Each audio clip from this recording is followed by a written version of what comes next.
মন্দির করছে ধর্মীয় টাকা, নিজের কার্ডের টাকা না দিয়ে সরকারি টাকায়। হুমায়ুন কবির তো সরকারি টাকা নেননি, নিজের কার্ড থেকে কমের টাকা দিয়ে করছে। তাতে যারা ধর্মের বিদ্বেষী, ধর্মের বিরোধী, তাদের কি বলবো?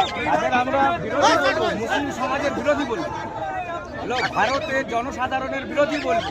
ভারতের জনসাধারণকে তারা সুস্থভাবে বাস করতে না দেওয়ার জন্য তাদের এই বক্তব্যগুলো মনের মধ্যে দিয়ে আসে। আচ্ছা, আপনি কোন বিধানসভা এসেছেন? বড়ুয়া বিধানসভা থেকে।